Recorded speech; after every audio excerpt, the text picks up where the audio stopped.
જય શ્રી કૃષ્ણ. પ્રિય વૈષ્ણવજનો, આજે આપણે પુષ્ટિ સત્સંગ સાગર ચેનલમાં આવતીકાલનો ઉત્સવ એટલે કે શ્રીનાથજીનો પાટોત્સવ. તો આ પાટોત્સવ નિમિત્તે ખાસ એક ખરમંડાની સામગ્રી વિશેષમાં અને ખીરની સામગ્રી ઠાકોરજીને ધરવામાં આવે છે. તો આ સામગ્રી કઈ રીતે સિદ્ધ થાય, અને આ અંશખડીની સામગ્રી કહેવાય. તો જેને ઘરે ત્યાં સુધીની સેવા બિરાજતી હોય તો એ વૈષ્ણવ આ રીતે સિદ્ધ કરીને ઠાકોરજીને ધરી શકે.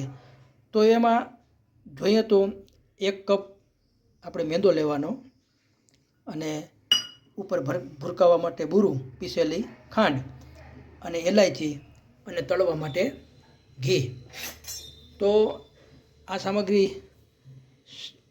વિશેષ કરીને સપ્તમીના દિવસે એટલે કે શ્રી ઠાકોરજીનો પાટોત્સવ શ્રીનાથજી બાવાનો છે તે દિવસે ખાસ ધરવામાં આવે છે.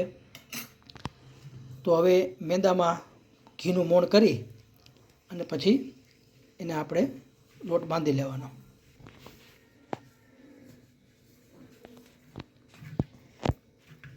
તો આ રીતે ચૂનેને બાંધી લેવાનો. અહીંયા શ્રીનાથજી બાવા શ્રી ગોવર્ધન પર્વત ઉપરથી શ્રી ગુસાઈજીના ઘરે સદઘરા મથુરામાં પધાર્યા. શ્રી ગિરધરજી પધરાવી ગયા. તો ત્યારે વહુજી અને બેટીજી હર્ષ ઘેલા થઈ અને એ કે આજે શ્રીનાથજી બાવાને શું આપણે એવું મીઠી સામગ્રી અરોગાવીએ કે પ્રભુ પ્રસન્ન થાય, અને તાત્કાલિક કઈ સામગ્રી સિદ્ધ થઈ શકે. તો વહુજી બેટીજીઓએ આ રીતે ખરમંડા અને ખીરની સામગ્રી સિદ્ધ કરી અને શ્રીનાથજી બાવાને અરોગાવી. ત્યારથી આ ક્રમ સુનિશ્ચિત થયો કે મહાવત સાતમ હોય શ્રીનાથજી બાવાનો પાટોત્સવ એટલે અદ્યપી આ સામગ્રી રાજભોગની અંદર વિશેષમાં આ ખરમંડા અને ખીરની સામગ્રી આવે. તો આ રીતે મેંદાનો લોટ તૈયાર થઈ જાય પછી એને બેલી લેવાનો. નાની નાની મીડિયમ સાઇઝની પૂરી હોય એ બેલી લેવાની. તો આ રીતે એક કડાઈમાં પૂરી તળાય એટલું ઘી ગરમ કરવાનું, અને બહુ આકરું ગરમ નહીં થવા દેવાનું. પૂરી છે એ કૂણી રહેવા દેવાની. આ રીતે આવડી સાઈઝની પૂરીને બેલી લેવાની.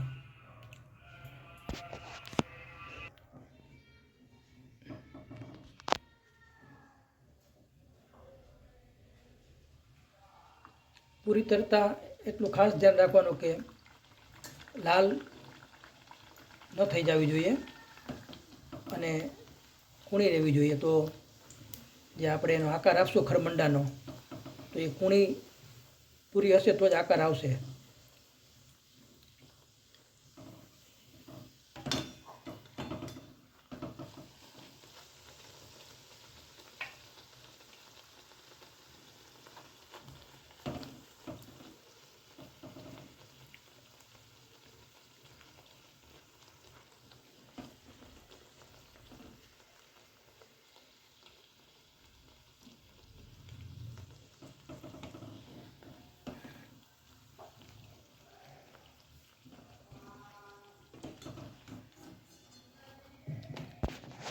આ રીતે આપણે બધી પૂરી ઘીમાં તળી લેશું.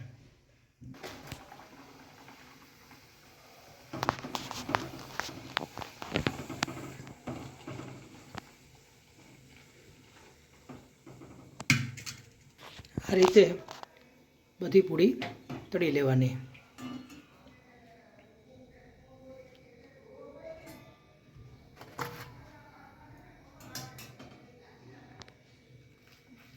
પછી એની અંદર બુરું અને એલાયચી જે મિક્સ કરેલ હતું તે ઉપર ભૂરકાવાનું.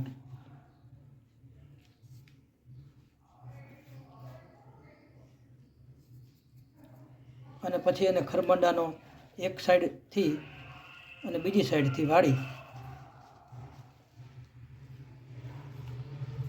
અને આવો ખરમંડાનો શેપ એવો આકાર આપી દેવાનો. આ રીતે બધી પૂરી કરી લેવાની.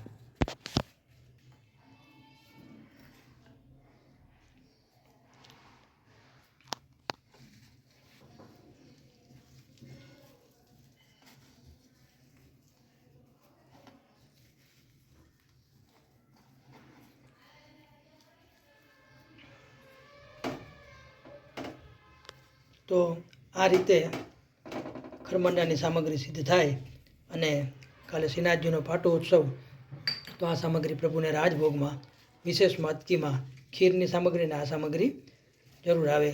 તો આપ પણ વૈષ્ણવ આપની ઘરે જો અત્યાર ત્યાં સુધીની સેવા બિરાજતી હોય તો આ સામગ્રી આપ સિદ્ધ કરીને પ્રભુને ધરી શકો. શ્રી વલ્લભાધીશ કી જય.